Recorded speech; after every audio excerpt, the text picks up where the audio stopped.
they fought for their country and they came back home, you know, it should be something there for them.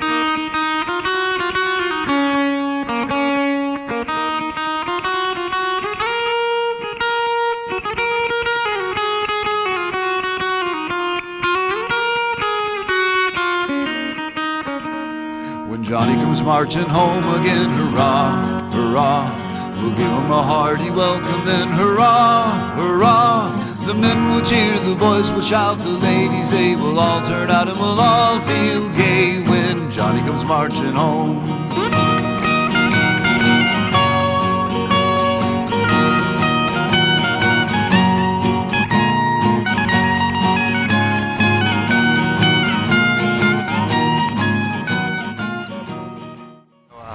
Don't know too much about war. I know my oldest brother went to Vietnam, never come back. My second oldest brother went to Nam too, come back to AWOL on heroin. Sell heroin the day he shot himself and his wife and his child. That's what I know about war. And, it's a horrible thing. That's it. I'm glad it did happen. I really am. Because if it didn't, I couldn't go another year.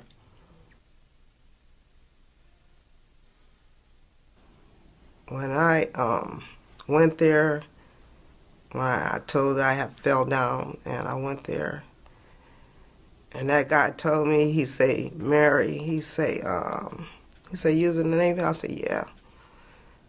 He say, well, you ain't got to worry about nothing. You home now. We gonna take care of you. And that's what they told me. The Marines died, dude, in the tank. They drowned in there. And we just had to keep going forward, you know? And it was just like bullshit, dude, that nobody could go out there and really save them. It was just mission first, you know? It was just, I don't know, it was just stupid shit I don't want to talk about right now. I really don't want to talk about it.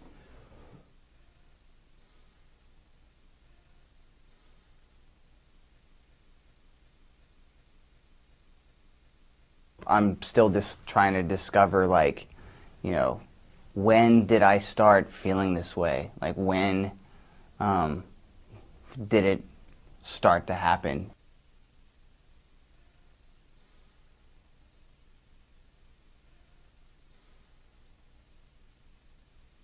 I'm thinking back to probably year 3 of my service, where I thought it was appropriate for me to sleep with a loaded firearm in the nightstand.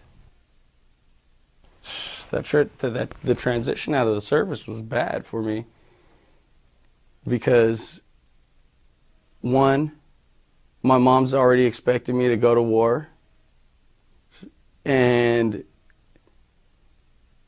at that time, well, I mean, basically for me, it was coming back home to my family with the job not done. Period. That's it.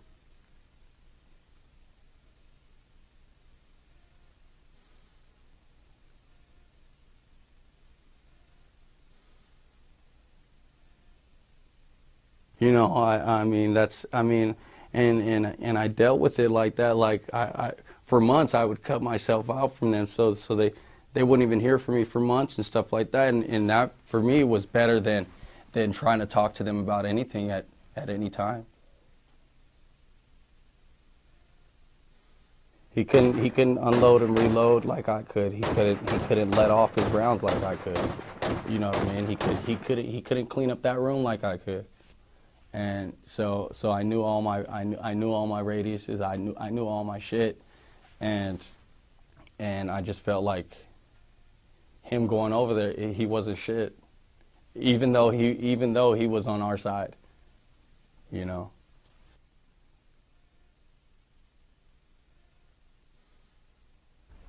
Having Lance come home and not completing his military service, because he was a changed person when he came home. I feel like I am his enemy. It looked like he kept on yelling, he's angry all the time because of the intense training that he went through.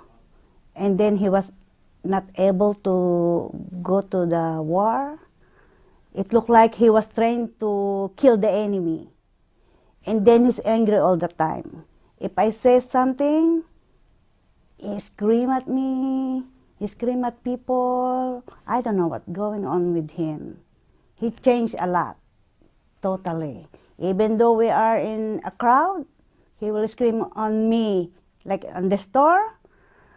So I feel very, very depressed too at that time. I don't know how I can express my feeling. I was crying all the time thinking about him because he's the only son that I have. And it makes me feel, you know, I don't know how to explain it, actually. And I guess that being on guard and everything being so serious all the time just really starts to take its toll on your interacting with people, where you start to get really short with everybody, and it's pretty much black or white, and feelings aren't really an issue. You pretty much say exactly what it is that you're thinking, and feelings or behaving in any way beyond survival mode doesn't really count for much as far as I was concerned. De mí, escuchando todo lo que estaba pasando, las noticias, cómo estaba pasando allá. Y cuando el señor que los fue a traer a él, ¿verdad? El de los militares, yo le dije, por favor, cuídemelo. Yo se lo encargaba como que era un bebé, porque apenas él, pues, era 18 años o más, 18 años y medio por ahí tenía él, no había cumplido ni los 19.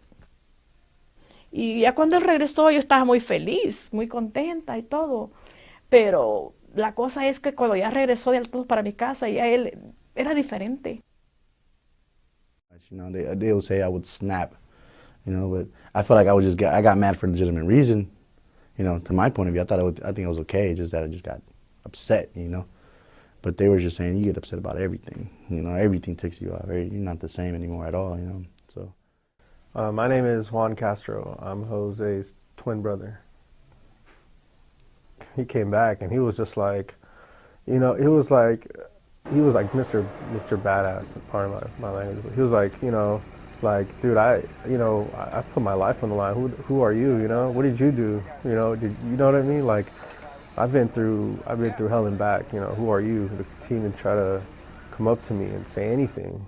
I don't owe you anything. You guys owe me everything.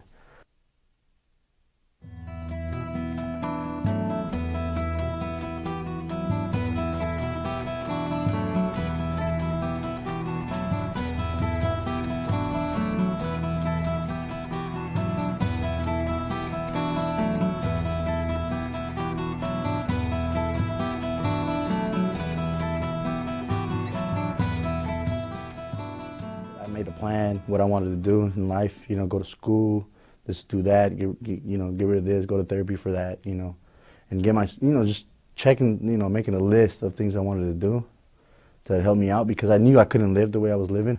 And so I got out and I went to source of Plowshare, and they're like awesome. And, they were helping me out. We became good buddies with my counselor. They were my representative. And he was telling me like to go for it. He gave me all the encouragement that I needed, whatever. And I felt like he was like really the only friend I had at the time. With that, he would always, like that wouldn't affect. He would always give me something else. He always had my back. I felt like I had somebody on my team, with somebody from social, and that made me feel a lot better. That right there helped me out so much to get. It made it possible to go where I wanted to go. Having encouragement like Walter, Short of Plowshare, like Erica and stuff like that. So. Mejor unos veteranos también necesitan escuchar eso. Yo pienso que sí, ellos necesitan decir que ellos pueden, que pueden ser bien, que se sabe que son personas de bienestar para todo, ¿verdad? La humanidad, y que son personas de bien. Y yo pienso que sí necesitan ellos. Yo en José observé que la autoestima como que la tenía muy baja, y pues hay que como ayudarle. Tú puedes, hazlo. Y si tú, o sea, como amor también, mucho amor. Vio que le faltaba, como que necesitaba mucho amor también. Y gracias a Dios, pues ya lo estoy logrando, sí. When Lance found Swords to Plowshares through the courts, did you start to notice a change? God, that first day he came home and asking for a ride to go to Swords, that's my happiest time of my life, because when he was in jail and locked up, I was crying all the time because I don't know what to do. I was so nervous, and when I heard that he was going to Plowshares to rehabilitate, it makes me feel so happy because I know he gonna be reborn again and change his lifestyle. And how's it been going since then?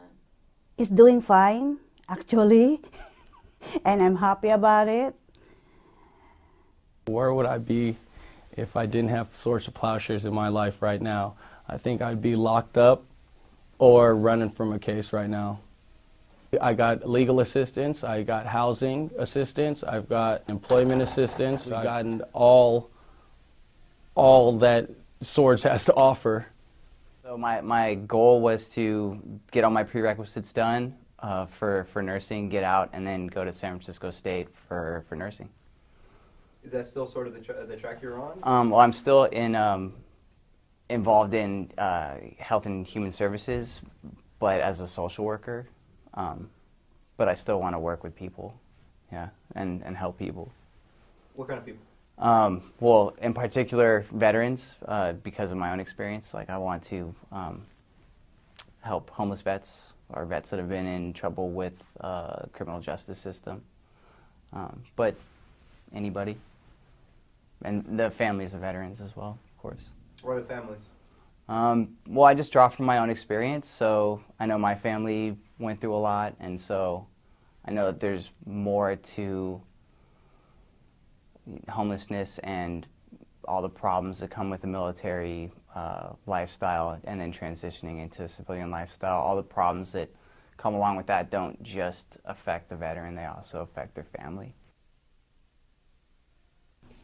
And we're pretty much done unless there's anything that you really want to get out there, you really want people to know.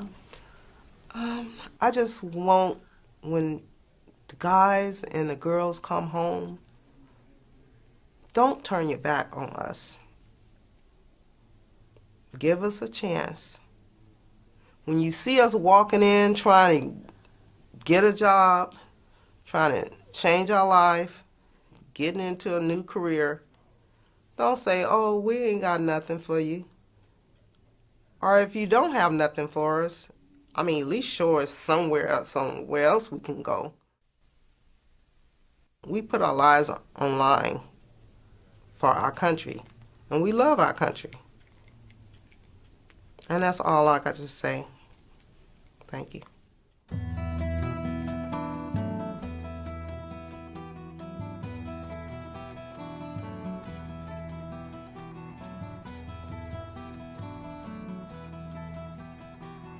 Like, Swords, has been doing this since 1974 and doing it when it was unpopular and not cost effective, but they weren't interested in cost effective, they were interested in socially effective.